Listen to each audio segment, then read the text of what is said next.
I spent 10 years trapped in a place no one even knew existed, and the person who put me there was the woman I trusted more than anyone. That's the confession that's been sitting in my chest like a stone for the last 3 years, getting heavier every day. The police know. The lawyers know. But I'm not sure anyone truly understands how a brilliant, educated woman in her 20s can disappear into thin air while the person destroying her paints herself as the victim. That's what I'm here to explain. That's why I need to finally say it all out loud. My name is Alexandra Mercer, and before 10 years of my life were stolen, I was someone completely different. I was 24 when I met Rebecca Chen at Columbia. I was finishing my master's degree in art history, working toward a career as a curator. Rebecca was in the nonprofit world, heading up community engagement for the Met Museum.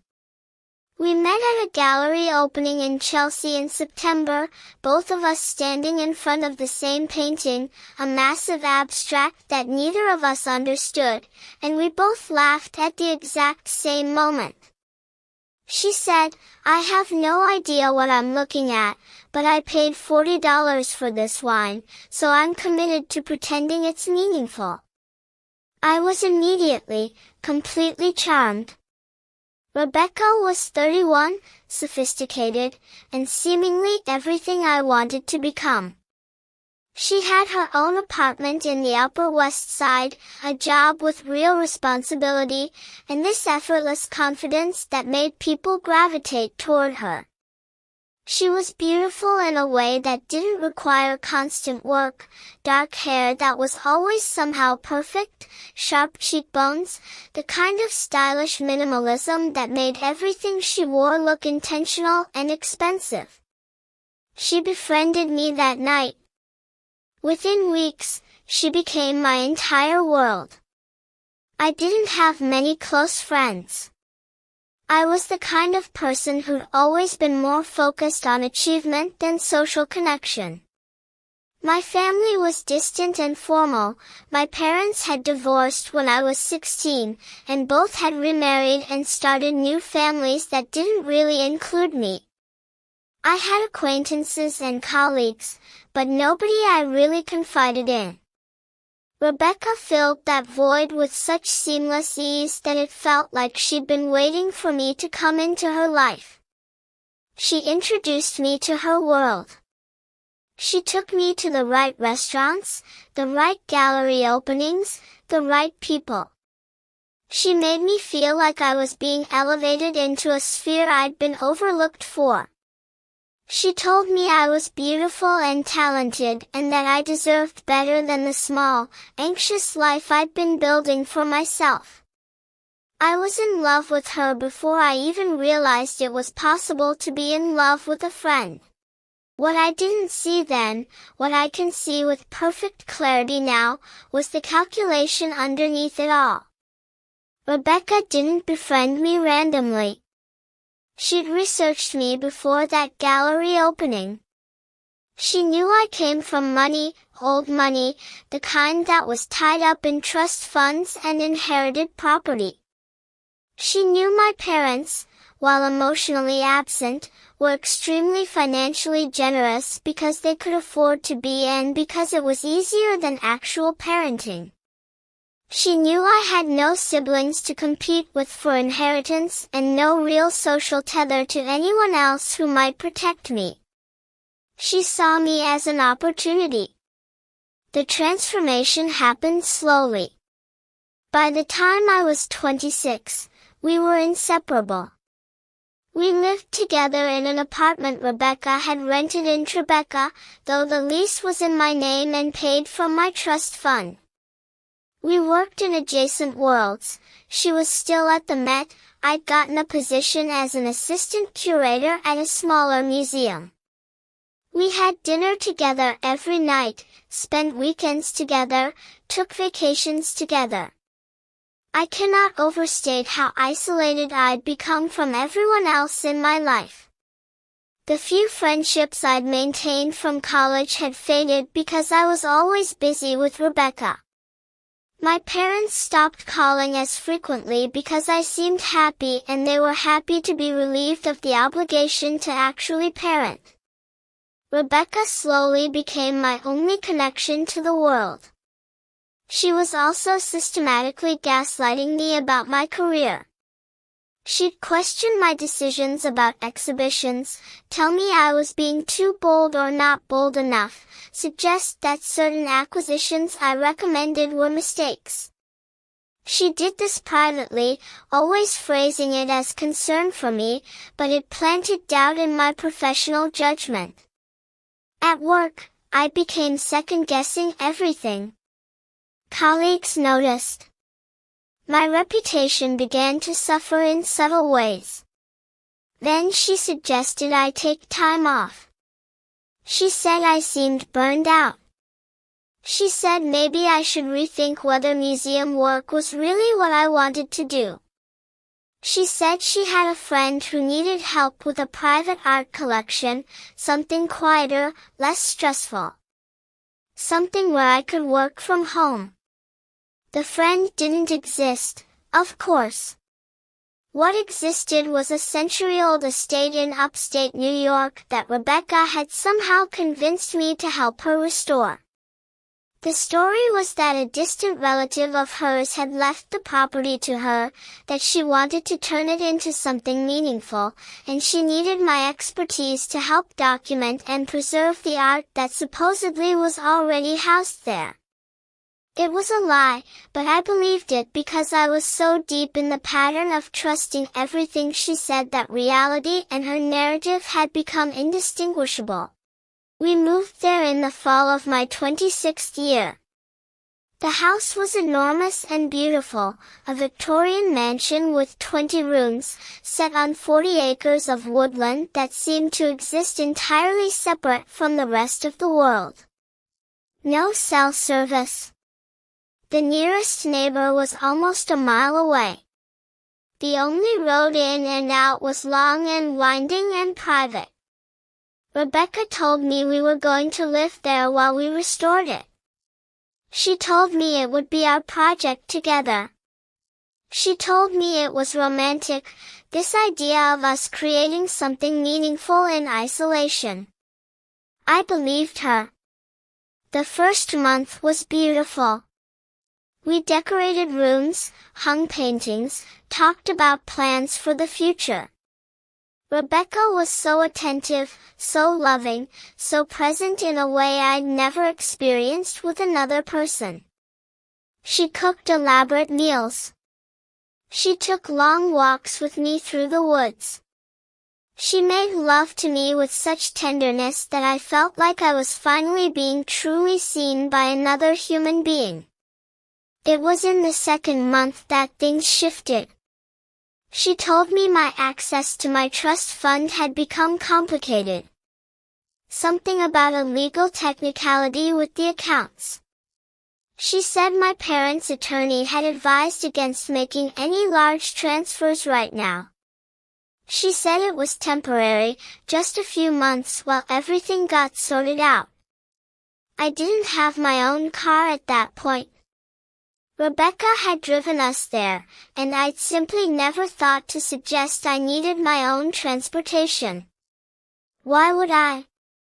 She was there. She took me everywhere I needed to go. When I mentioned maybe going back to the city for a few days to clear my head, she convinced me to wait. She said the timing was wrong, that my parents were being difficult about money and a visit might trigger more complications. She said that being away from her might make things worse, that I needed to show stability and contentment. I stayed. By the third month, I realized I hadn't left the property in almost 8 weeks. When I tried to use my phone to call my parents, it didn't work. Rebecca said it was the cell service, that we needed to look into getting better coverage.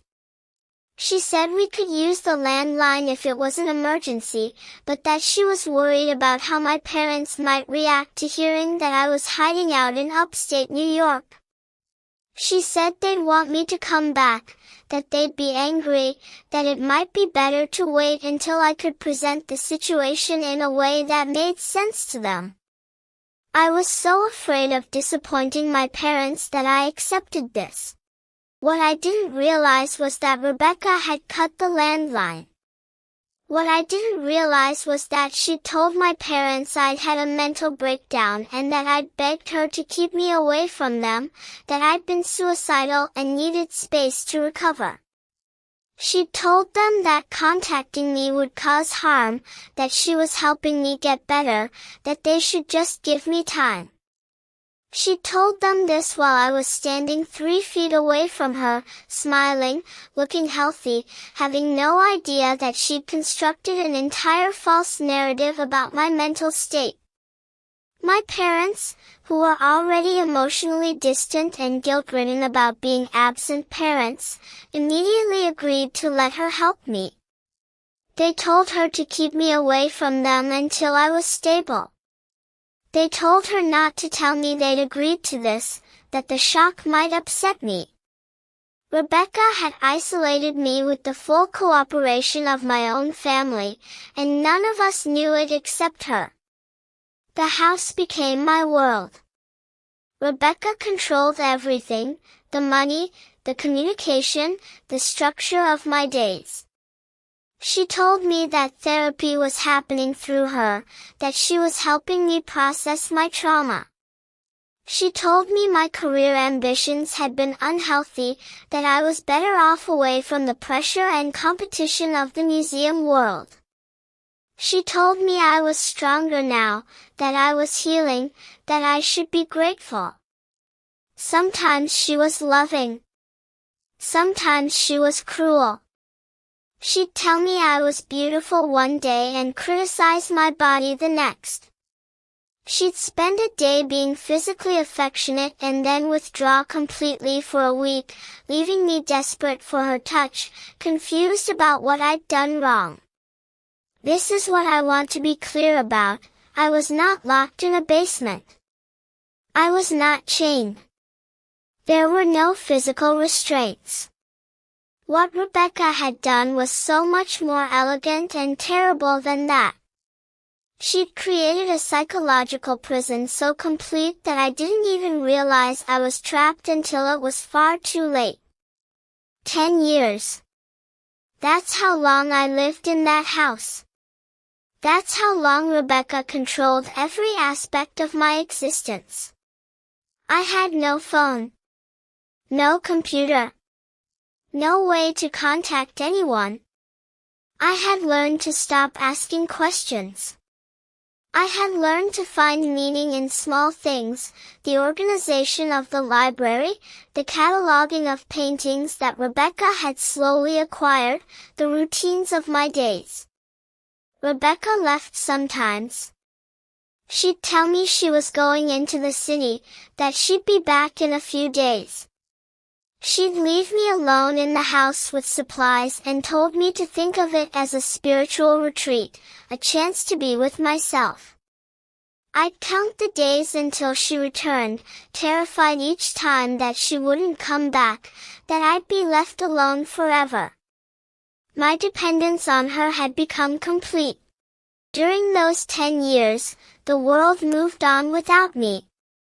My parents died in a car accident when I was 32, which I only found out about when Rebecca mentioned it casually, almost as an afterthought, 8 months after it happened. My friends from college eventually stopped trying to contact me. My professional reputation was destroyed, my career was gone, my identity was erased. I was legally dead or missing or disappeared into the kind of person nobody thinks about anymore. Missing persons cases go cold. Search efforts fade. The world decides that some people simply vanish, and that's just how it is. I didn't escape. That's not what happened. What happened was that Rebecca made a mistake. She'd brought a new woman to the house when she was about 39.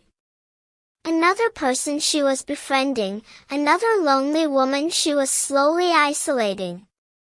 Rebecca was doing it again, and I could see it happening so clearly because I recognized every manipulation, every calculated kindness, every strategic isolation. The woman's name was Grace, and she was younger than me, only 23. She was a graduate student in psychology, which Rebecca probably thought was ironic in a darkly amusing way. Grace was kind to me in a way that broke something inside my chest. She looked at me with recognition that someone had built a trap around me. I told Grace everything. I told her because I was terrified she was going to become what I'd become. And Grace, who was brilliant and young and had the legal knowledge to actually do something about it, contacted a lawyer without Rebecca knowing. Rebecca's control had one weak point. She needed to maintain the fiction that I was happy with her, that I was choosing to be there. That meant she had to occasionally let me maintain a small fiction of having agency. She let me think I could leave any time I wanted, even though I knew I couldn't. It was psychological, not physical, but it was no less real. What Rebecca hadn't anticipated was someone else understanding the trap well enough to help dismantle it. There were lawyers. There were police. There was the surreal experience of going to the hospital and being examined by doctors who looked at me like I was a ghost. There was the formal documentation of years of emotional abuse and illegal imprisonment. There was Rebecca's arrest. And then there was the aftermath, which was almost worse than the captivity. The world had moved on. My apartment was gone, my job was gone, my place in society had been erased. I was 24 when I disappeared and 34 when I reappeared, and I didn't know how to exist in a world that had stopped acknowledging I was real. I spent a year in therapy. I received a settlement from Rebecca's family assets. The media had a field day with the story, the wealthy woman imprisoned by her lover, the decade of isolation, the psychological brilliance of the trap. I became a story that people consumed and moved on from. Rebecca was convicted of unlawful imprisonment, falsifying documents, fraud, and emotional abuse. She was sentenced to 8 years in prison. She would be released at 47, probably. But I couldn't find peace in that. Because I realized, sometime in that first year of recovery, that Rebecca's crime was that she'd stolen my agency. She'd taken my ability to make choices about my own life. She'd made me into an extension of her will. And the only way I could reclaim myself was to do the exact same thing to her. That sounds hypocritical. I know that. But I also know that there's a difference between using someone's psychology against them for love and using it against them for justice. I wasn't torturing her. I was teaching her what it felt like to lose control. It took 3 years of planning. I was 37 by the time I was ready to execute it. I hired an investigator to look into Rebecca's family. Her parents were elderly and had cut contact with her after the trial. She had no siblings. But she had something else, a business partner she'd worked with in the nonprofit world before she met me. A woman named Diane who'd been part of her inner circle before she met me, who Rebecca had slowly distanced herself from. Diane was bitter about it. Diane had spent years wondering why Rebecca had cut her out so completely. Diane was also a person who could be convinced to talk. I approached her carefully, never revealing who I was beyond my name. I told her I was a researcher looking into patterns of psychological abuse. I showed her the court documents from Rebecca's trial. I told her about Rebecca's manipulation and gaslighting and lies. Diane remembered things. She remembered moments when Rebecca had been cruel to other women, when she'd isolate them from their friends, when she'd told stories about them that were designed to make them look unreliable. Diane had thought she was crazy until she started recognizing the pattern. Diane became my collaborator, though she didn't fully understand that's what she was. I contacted the parole board. I provided evidence, court documents, psychological evaluations, statements from the investigator, that Rebecca was still a threat. I showed a pattern that extended beyond just me. I highlighted the methodical nature of her abuse, the calculation, the way she targeted multiple women. But more than that, I created a documentary. I interviewed Diane and 3 other women Rebecca had isolated and manipulated over the years, women I'd found through meticulous research, women whose stories were strikingly similar to mine. I created something that showed this wasn't an isolated incident, that this was a personality disorder being weaponized against vulnerable women. I anonymously sent that documentary to journalists and podcasters and criminal justice reformers. Within weeks, the story blew up. It was The Pattern of Rebecca Chen, a documentary about a woman who'd spent 2 decades systematically isolating and manipulating vulnerable women. Rebecca was denied parole. But that wasn't the psychological revenge. That was just the setup. The real revenge was slower and darker. I went to work for a nonprofit that helps women who've experienced isolation and abuse in intimate relationships. I became excellent at this work because I understood the psychology so deeply. I became known in the field for my insight and compassion. I published articles and gave talks. And I made sure that the details of my story, while never naming Rebecca directly, were specific enough that anyone who knew about her case would recognize every element. I became the living embodiment of her crime. I became the person whose success proved that she hadn't broken me completely. I became the narrative that mattered more than hers. I also did something darker. I cultivated a relationship with Diane that slowly transformed into a romantic partnership. I made Diane fall in love with me. I let her become someone who believed that I was her salvation after being discarded by Rebecca. I made her the counterpoint to my own story, the woman who'd been hurt by the same person and had finally found redemption with me. It was manipulation. I know that's what it was.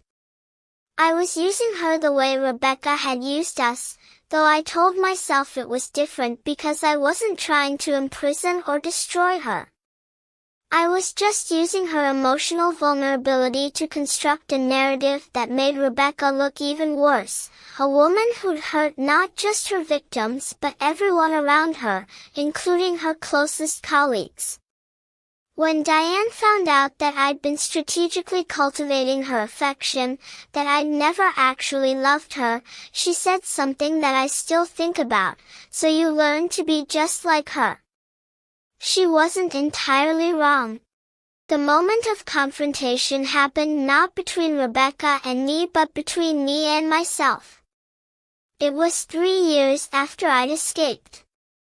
I was sitting in a coffee shop in Brooklyn, reading a news article about another woman who'd been imprisoned by a romantic partner for years, and I realized that I'd spent the last 3 years orchestrating a revenge that was, in many ways, a mirror image of Rebecca's crime. I hadn't imprisoned Rebecca physically, but I'd imprisoned her narrative. I'd taken control of how she was perceived in the world. I'd manipulated evidence and stories and documentation. I'd used other people's emotional vulnerabilities to build my case against her. I'd become someone who could construct a cage out of words and evidence and strategic revelation. I'd become someone who could destroy another person's life and call it justice.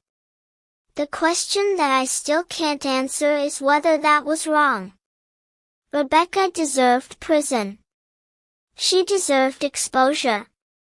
She deserved the loss of her freedom and her reputation. But did I need to orchestrate it? Did I need to be the one who did it? Or was I just repeating the same cycle, proving that isolation and control and psychological manipulation had fundamentally changed who I was? I still work in nonprofit services. I still help women who've experienced what I experienced. I still speak about isolation and abuse and the systematic ways that predators operate. I am, by every measurable standard, a success story. I survived. I rebuilt. I created meaning from my trauma. But I think about Diane sometimes. I think about the fact that I deliberately broke her heart because it served my narrative. I think about the fact that I was willing to use someone else's vulnerabilities for my own purposes. I think about whether there's actually a difference between what Rebecca did to me and what I did to Diane, beyond the scale and duration. Rebecca is still in prison. She'll be there for another 2 years, and she's 60 now, so she's likely to spend most of the rest of her life incarcerated. I got what I wanted. But I'm not sure I'm not still trapped. I'm not sure that spending 10 years in a psychological prison doesn't mark you forever, doesn't change the shape of your capacity for love and trust and connection. I'm not sure that the revenge I orchestrated actually freed me or just transferred the cage from one person to another to another. What I know is that I survived. What I know is that Rebecca was held accountable. What I know is that other women are safer because of the exposure that happened, because patterns were recognized and warnings were issued. But what I also know is that the woman sitting here, confessing all of this, is not entirely the person I was before the captivity, and she's also not the person I was during it. I'm something that happened in the space between victim and perpetrator, something that has no clear moral foundation. I was betrayed by the person I loved most. And I responded by becoming the kind of person capable of betraying others in the name of justice. The question of whether that was necessary, whether that was even justice, is something I'll probably spend the rest of my life trying to answer. And I'm not sure that I ever will.